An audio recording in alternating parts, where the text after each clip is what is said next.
Hi, this is the walkthrough for my 2014 Fleetwood Jamboree Searcher 25K. I'm going to apologize for the quality of this video. It's designed to be informative, but it's just me holding a cell phone, so it's nothing special. If after watching this video you still have any questions about it, feel free to give me a call anytime and ask any questions. I'll be happy to go over it with you. We're going to start on the outside and just kind of go through everything.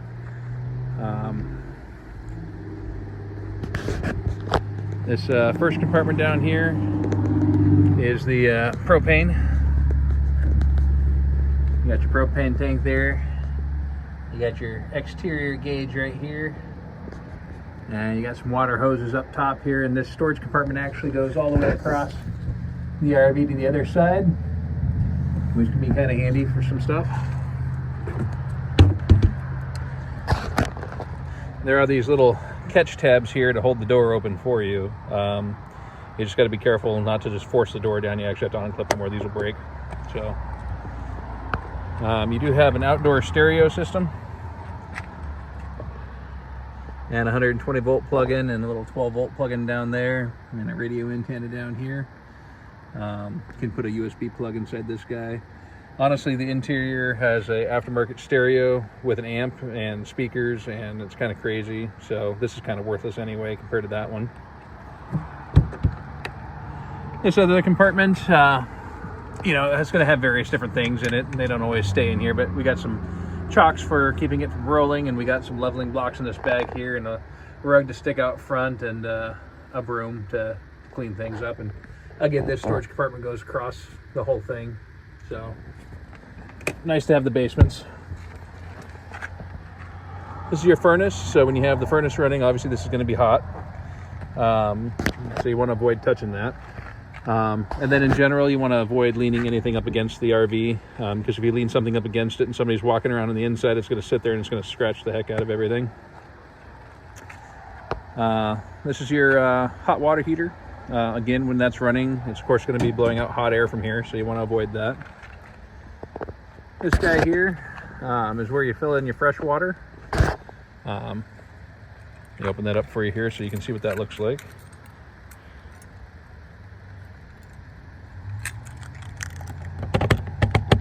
Just a quick tip too. If you look at this thing here, it says that's a... Can't get it to focus there. But it's a CH751. That's a generic key. Every camper ever made, every trailer ever made, they all come with the same lock, same key. So you don't want to stick anything valuable in your storage compartments because people can just open them up and take it. So freshwater hose goes in here, and you just start filling it up until you hear it gurgle and some water come out, and then you want to make sure you pull it out right away. If you leave it in there, it can overpressurize the hose and it can actually burst the tank, and that causes a whole lot of trouble. So you want to keep an eye on it and avoid that. This is the rear storage compartment. It's got a spare tire inside of it, camping chairs, tire iron, and a jack as well. If you guys do have any issues with the tires, please let me know. I'd rather have a professional tow truck driver come out and do that swap. It's an insurance thing. You know, if you change the tire or touch the tire and something happens, then you know you're liable for that kind of headache, and nobody needs that. So regular unleaded fuel on the back of the motorhome. That's the only one I have on the back, so that's kind of odd, but it works. There is a trailer hitch on here as well. If you plan on towing anything, please let me know ahead of time. Requires some special permissions for that. But here are your weight capacities. So that's a 2-inch receiver, and it's got the 7-prong plug-in right there for it. So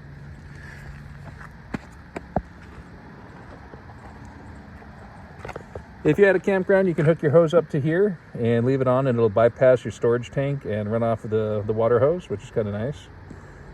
Cable hookup if you're at the campground as well, if they have cable. This is your power cord hookup.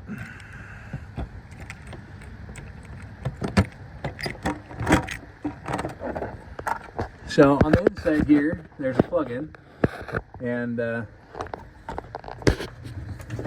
This guy's set up to be plugged into a regular outlet right now. I'm going to set my phone down for 2 seconds. I apologize for that. But the adapter just pulls off. And, you know, this is what you can plug in at the park on the post there. But also, for the generator to work at all, the generator can be running, but if you don't have it plugged in to the motorhome, then it will never do anything. So you want to make sure that's plugged in.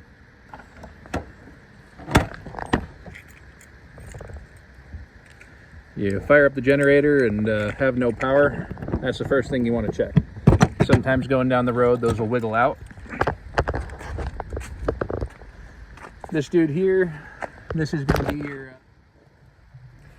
Sorry, accidentally hit a button and shut the video off. This is the second half of the video. This dude here has your waste tank storage. You can see you have the black valve on the right. It is a larger gate than the gray water here. You always want to... so I'll give you the full explanation here. This guy here, you click off and just twists off. You hook your sewer hose back on there, just like that. And then you pull this straight out, and that'll dump your toilet water. So that's the gross stuff. Once it's done, you close that back up, and you chase it with the gray water. And that's your soapy water from your sink and your shower. And then that's gonna kind of rinse everything out and kind of keep it a little bit cleaner.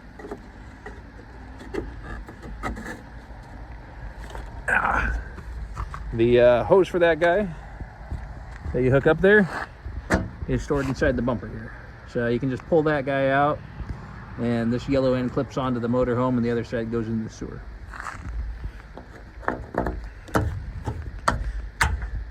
And if you look at that, it says to squeeze it. So when you want to pull that off, you squeeze it and you pull.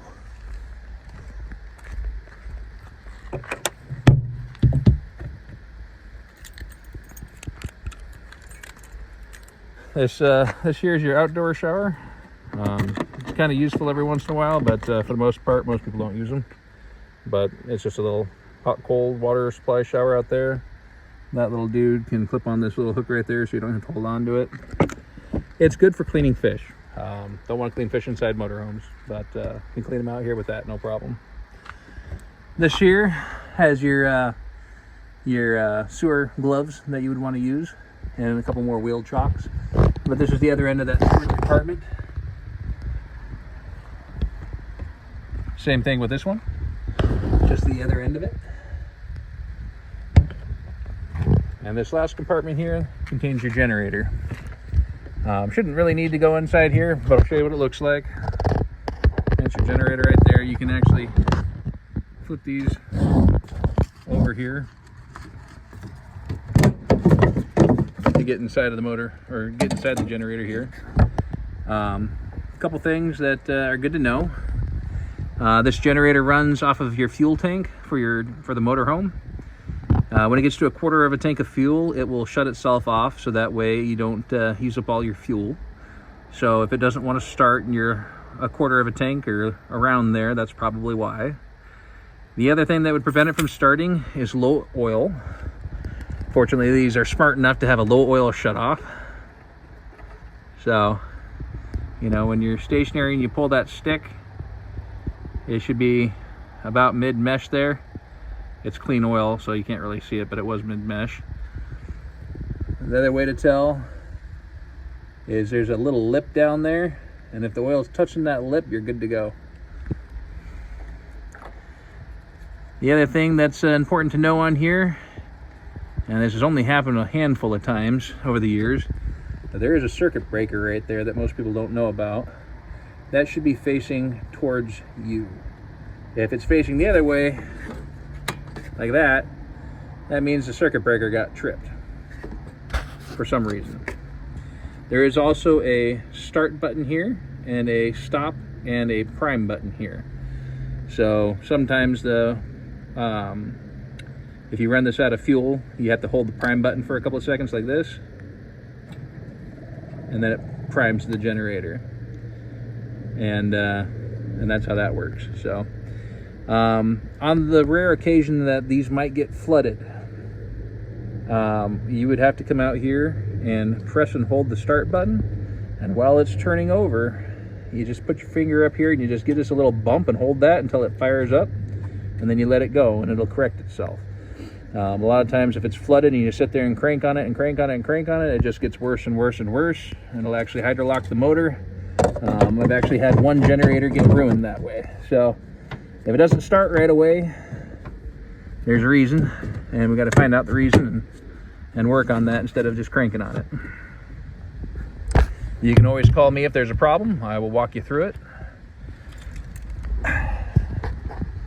So that's all the outside stuff.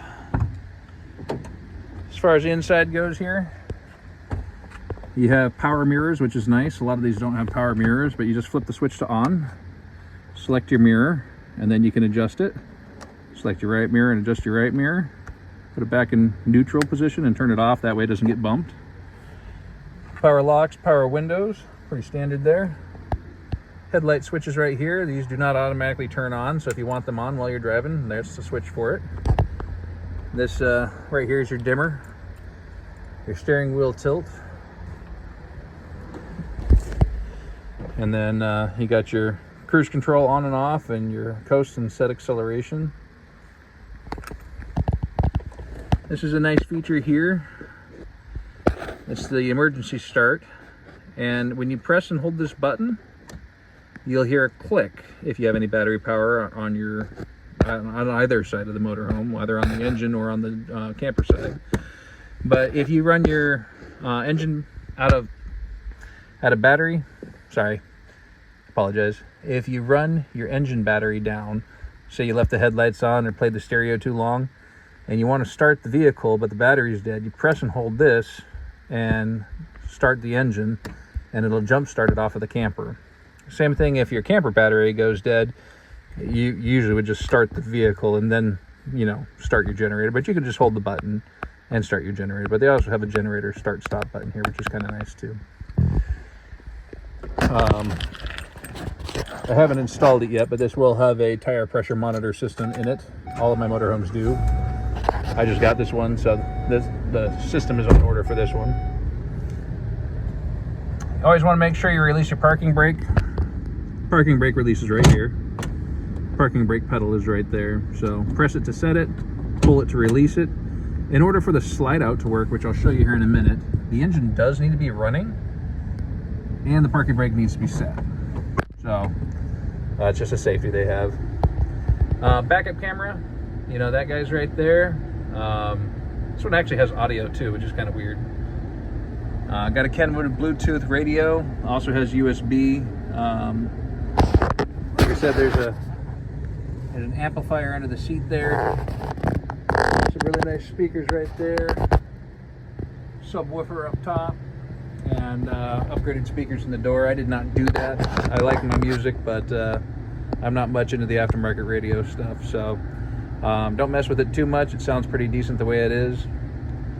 It's got a remote control for the radio there as well. You got your AC over here, which works really well, hot and cold. Got a cigarette lighter there and there. I shouldn't say cigarette lighter, AC ports for 12 volt. You do have an audio jack for right there. I'll be honest, it's got one right there too. I'm not sure if they hooked that one up because it's got it right there. This is just a blank, it doesn't do anything. Let's see. Glove box over there, nothing fancy with that. So we'll take you out of the motorhome, and I'm going to leave it running so I can show you the slide out part.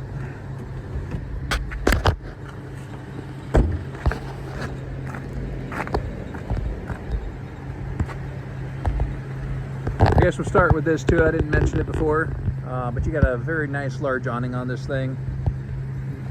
My absolute favorite size for an awning. You do have an electric step. If the engine's running, it automatically will pull that up.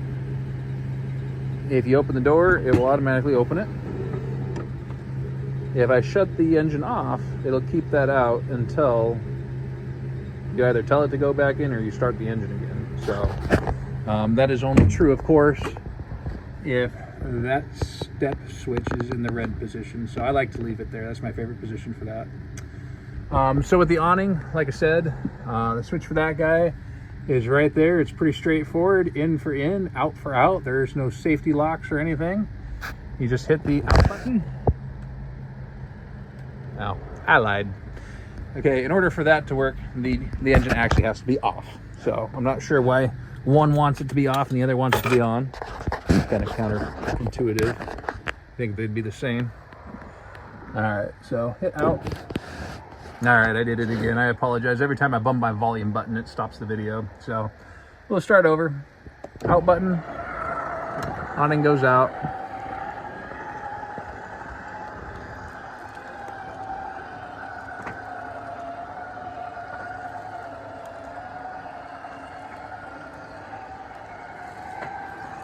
Just like so.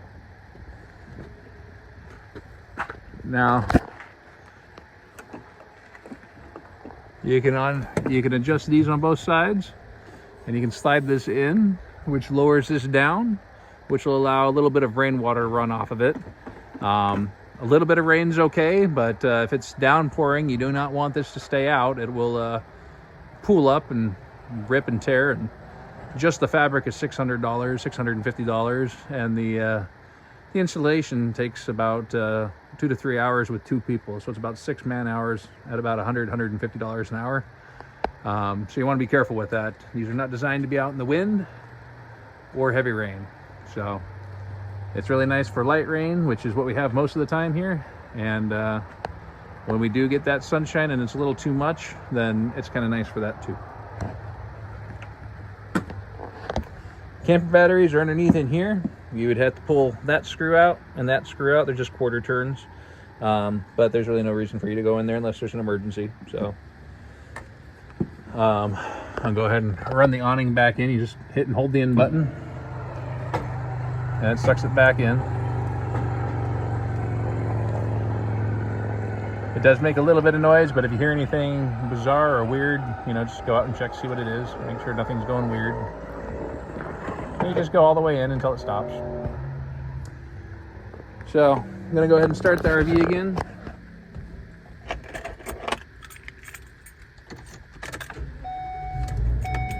And that's just so I can show you the slide out. So a couple important things. A lot of people like to stick the ladder, this ladder, or the broom back here, or, you know, shoes get dropped back there, kids drop their stuff back there. If anything's back here and you try to open up the slide out, it will shove it into the wall, break the wall, and it'll rip this trim out, break the trim. It's a very common thing to have happen.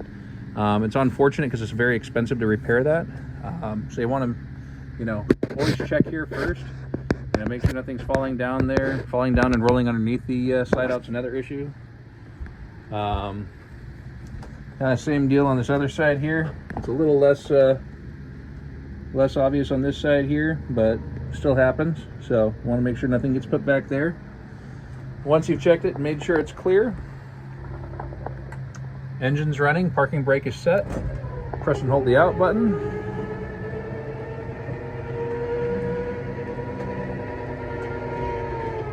And it opens up, which makes it quite a bit nicer in here as far as size goes.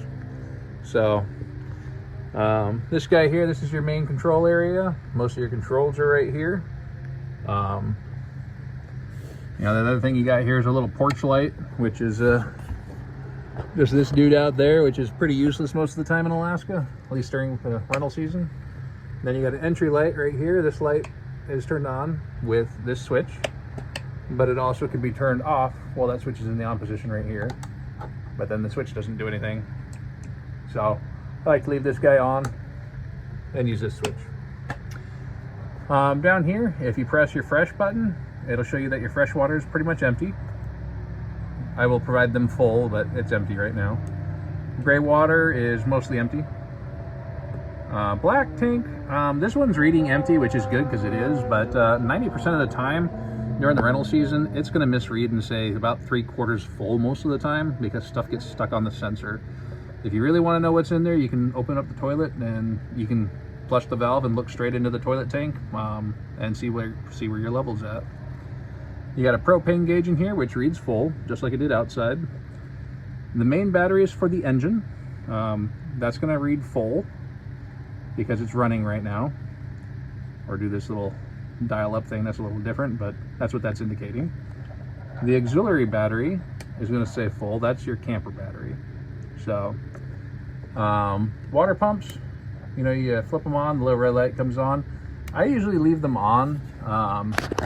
It's kind of an indicator for me if you hear that pump running and you're not using the water, that there's a water leak. So that's kind of my detection system for that. If you do experience that, go ahead and shut the pump off, you know, and then let me know. And then, you know, if you need to use the water, you can use the water a little bit and then shut it back off so it's not constantly running water into the, you know, wherever it's leaking, in case it's a major leak or something. This is your hot water heater. When you turn it on, the fault light will light up, and then it'll click and you hear it pop, and then you'll hear the flame going. And that's basically in the I'm working and I'm happy state. It takes about 15 minutes to heat up the tank. It's only a 6-gallon tank. My propane's turned off, so it recognized that and shut itself back off. But so yeah, you know, if you want to take a shower, you know, you only got about 5-6 gallons of hot water there, and it takes about 15 minutes to get hot. So this is your battery on-off switch. I always leave them on. Have no reason to turn them off. Your generator. Two things about that real quick. You always want to make sure that the air conditioner up there is turned off, both before you turn on the generator and before you shut off the generator. That should be off. The other thing too is if you start the generator, you have to let it run for at least 5 minutes. If you shut it off before that, most likely it's going to flood, and if it floods, like I said, it's kind of hard to unflood them. So we'll go ahead and start the generator. Fires up. There you go.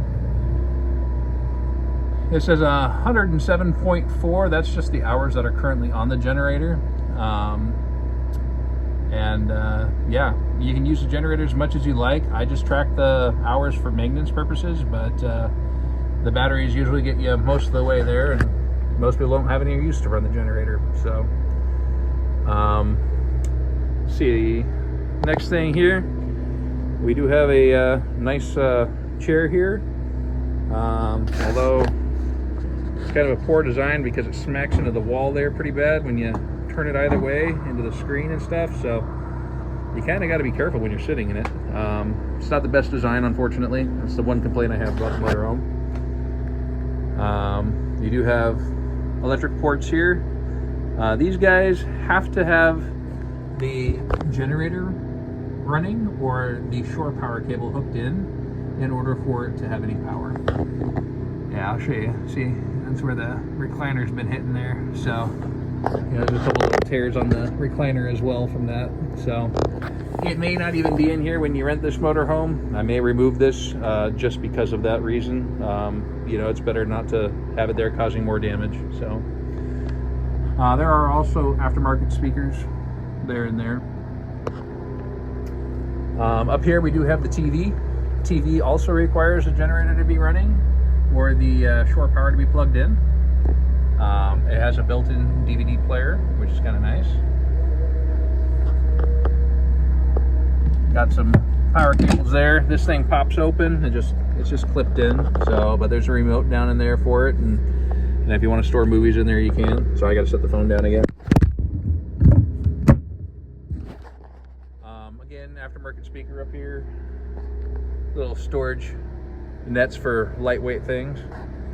The couch cushion here, or bed cushion, sorry, it just kind of flips down like so to make the bed up there. It's a pretty large bed. This ladder here, you can take down. You got to kind of hold it out, but you can clip it in. Sorry, it's kind of weird looking at the phone there. You clip it in like that, and then you can rotate it down into the lock position. And then you have a nice ladder to get up and down the bunk. Climbing up on top of here, stepping up on here is pretty common. That causes damage. Another thing is people step on these. These are actually really bendable. I mean, you step on those and you're an adult, that's going to really bend that and make it, well, it's going to bend it. It's going to ruin the chair. So, but yeah, so that's how that guy works. I'm 200 and 35 pounds, and this ladder's more than strong enough for me. So there is a vent up here. I will most likely have a shade plug inside that thing, so you can put a plug in there and make it dark. Alaska summers, obviously, at night you don't really have night, so it's hard to sleep. These windows here, they all have shades as well. You just pull them down. If the string pops off on the side, it won't stay down or stay up. You got to make sure that they're hooked around these little loopy doos here. So if it pops off, just loop that back on there and it'll work again. Let's see. This does convert into a bed. I personally hate using them as a bed, so I'm not going to go and convert the whole thing, but you'd basically take these cushions off on both sides. And once you do, you come down here, you flip this lever over, which unlocks the table, and then the table just simply,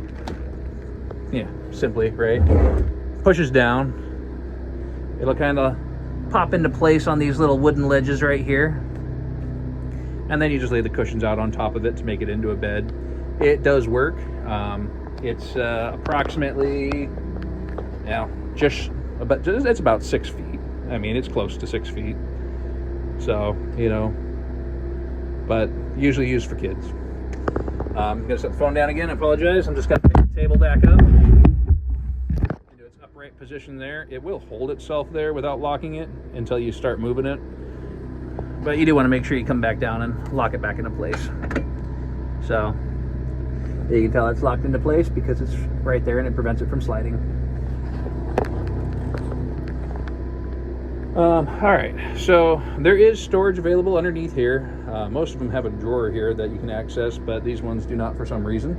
But if you wanted to, you can pull the seats off and gain access to it and put stuff inside there. Your refrigerator, it's actually a pretty good size refrigerator. Most of the time, I have those in the on and auto position. And when it's like this, if it's got the generator running or it's plugged in, it's going to be running on electric. If those things are shut off, it's gonna still have this light on, but it's gonna be running on gas. You can manually put it on gas by doing that, and then no lights are on, which is a little confusing because you think it doesn't work, but it is. It actually runs better on gas than on electric. It'll get colder quicker on gas. So as long as this check light doesn't light up, then it is working, or it should be working. A couple things people don't realize. When you want to open it, you got to push these in, and then you can open it. Now this is your actual freezer. It does get really cold. When you close it, you want to make sure it clicks. If it doesn't, it'll pop open, dump your stuff out, make some mess. Nobody wins. In the bottom part of the fridge here, a couple things that people like to do is they like to pull this little tray out to make more room. But what this guy does is it catches all the moisture that runs down from the condenser here, if there is moisture. It pulls up inside here, runs down in here, drips into this little tray that goes to a hose that goes outside. If you don't do that, then it runs down into the fridge, it gets your food wet, it runs down through here, comes down here, ruins the wood down here, kind of makes a mess. So, other thing here is this is actually how you make this thing cold. There's a thermostat in here. The higher up the thermostat is, see that little, let's see if I can get a better view of it here. This little thicker part here, that's actually the tip of the thermostat there. But the higher up that is, the colder the fridge gets. The lower down it is, or if it falls down, your fridge won't get cold, it'll be warm. A lot of times they bring them back and they're dangling down here because they fell out or whatever, and the fridge is not very cold at all. It's just barely cool. So, the other thing too is these drawers are actually kind of fragile. You want to make sure you don't force anything inside there. They're about $75 a piece. The fridge itself is $2,200 to replace. So just want to make sure you're careful with it so it can last a long time. Faucet's regular faucet, on, off, hot, cold, that sort of thing. Nothing special. Your stove here is kind of nice. It's got a metal cover on it to use as a countertop. You can flip that up when you're cooking, and it works as a backsplash. It also works as a heat shield for the back wall there. To light these things, you just kind of push in, turn the light, and you go to the spark knob, give it a couple twists, and like I said before, the propane's turned off, so they're not lighting up at the moment. So I'm just going to go out and show you how to turn that on.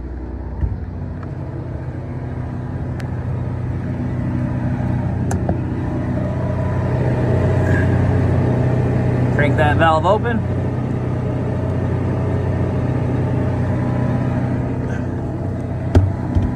I always leave them on, but when you go get them filled up at the gas station, they shut them off.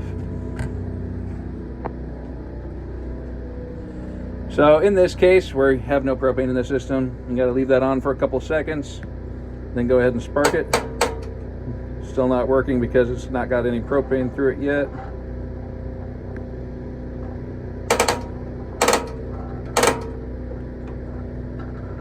See if I can speed this bleed process up here. There we go.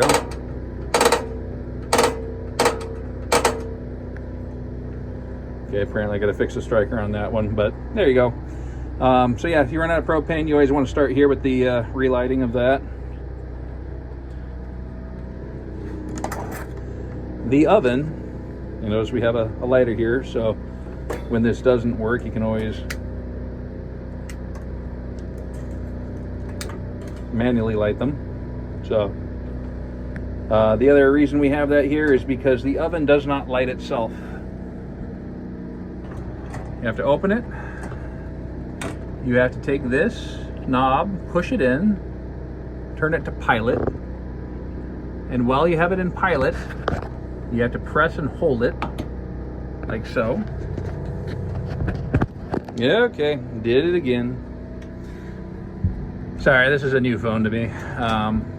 And clearly I'm an idiot. So back to the pilot light situation here. Sorry, I just did like 10 minutes of video before I realized I wasn't recording anymore. So anyway, you set that knob to pilot, you press it in, you come over here, and you light it up. While this light's on, you gotta hold it for a couple of seconds before you let it go, or it'll shut off right away. Once it's on, you can let go and then set your temperature. It'll light up, and then you can shut it back off. You want to make sure it's completely shut off and the pilot light is out when you're done. That's the only safe way to travel. If there is any kind of a propane leak here, or you leave something on, it should, in theory, propane's heavy, it should come right down to here, right into the propane leak detector, and that'll go off really loud, and it'll also shut your propane off. The reset button's right there.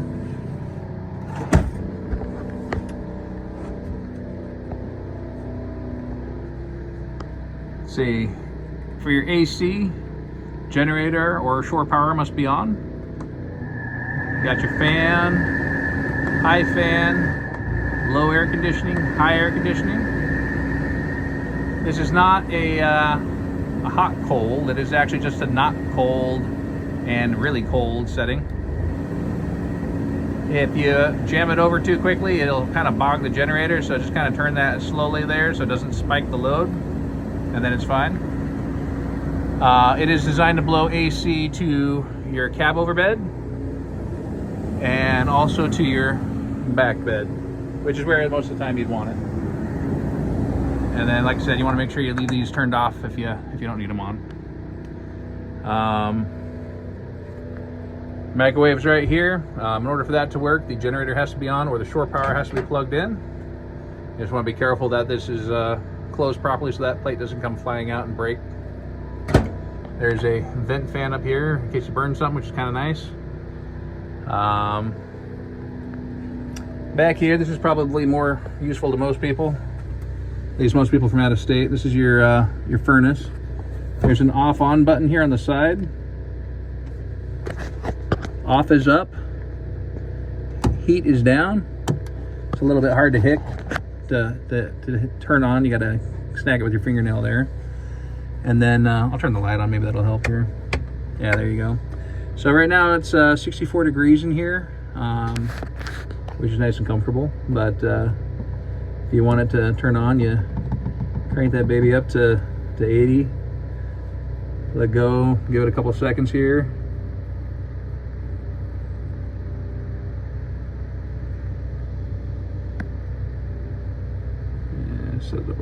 higher here.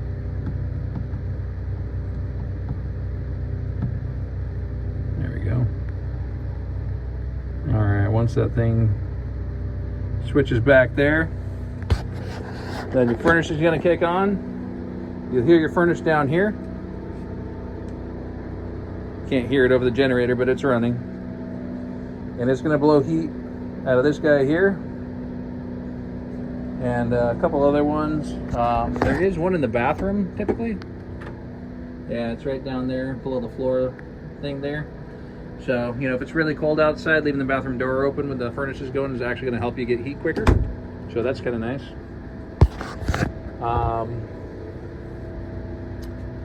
So that's that guy.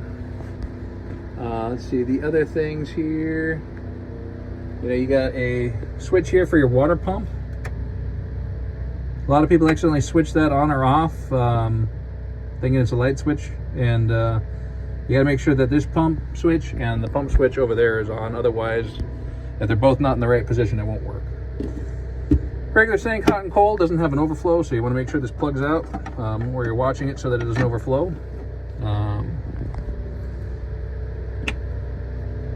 You got a carbon monoxide sensor here. Oh, this is important too.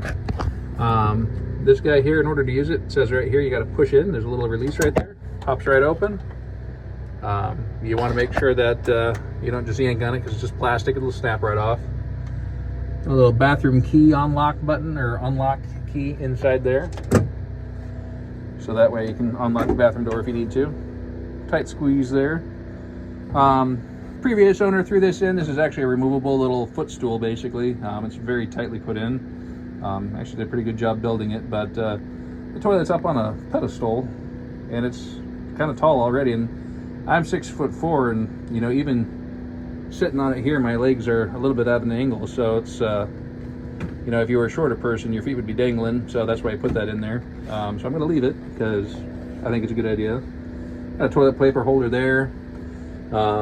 Things with these toilets, you want to make sure there's always a little bit of water in there, because that's actually what makes the toilet seal on that seal. If that doesn't have water in it, and actually that's too little because we don't have water in the system right now, or at least not much anyway, but if you go driving down the highway, it's gonna get some stink coming inside here, and that's never pleasant. The other thing that will make that worse, or cause it to happen even if you do have water in it, is if this vent is open while you're driving, it creates suction. It will suck air in through the toilet vent, through the toilet, and into the camper, which again is nasty. So this is a foot flush toilet. If you press it a little bit, it'll put a little water in it. If you press it all the way down, it'll do a full flush. While you're flushing, if you spray this handle in there and push the button, it'll actually spray water, which is kind of nice because you can rinse things down a little easier. Shower, kind of basic shower. You turn it on. It's going to go automatically through the shower head. There's a little bit of adjustment there. Most of them will have an on-off button up there so you can conserve water. You really can't take long showers in here. Even if you're hooked up at a campground, you're going to be filling up the you're going to fill up the gray water really fast, but it'll also eat up your freshwater tank really fast. At best, you have about 23 minutes of full faucet use before the whole system is full. So you've got about 1.5 gallons a minute. You got a 30-gallon tank. Excuse me. Yeah, I think the rest is pretty self-explanatory. You know, you got cabinets, you got a little curtain there that'll slide up around this guy over to here to give you a little privacy. You know, we do have privacy shades that will provide you that go on the outside of the motorhome to cover up the windows, so that way it's a little darker in here and you got a little privacy when you're walking around in the evening. Let's see, what else can I say?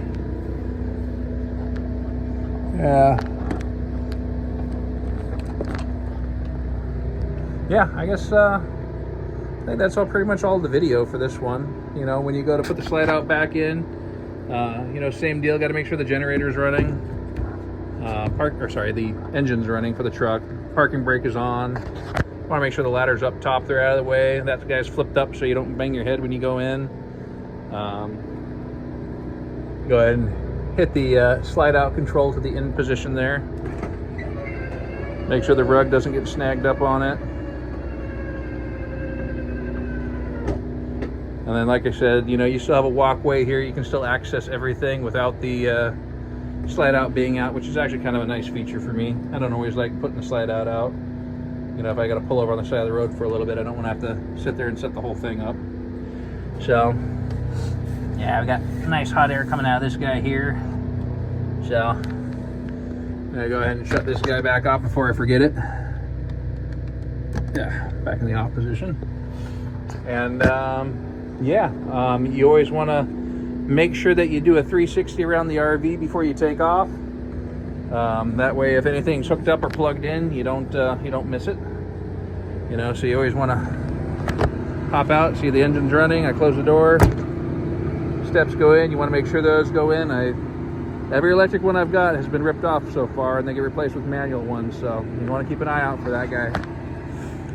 Make sure the awning's in. No fresh water hose hooked up. Nothing hooked up on this side.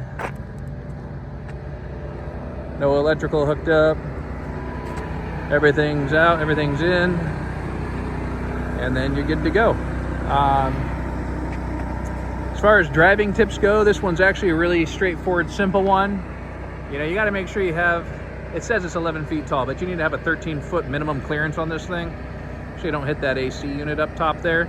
You basically do not want to drive it into any kind of buildings. No drive-throughs, no car washes, you know, basic stuff like that.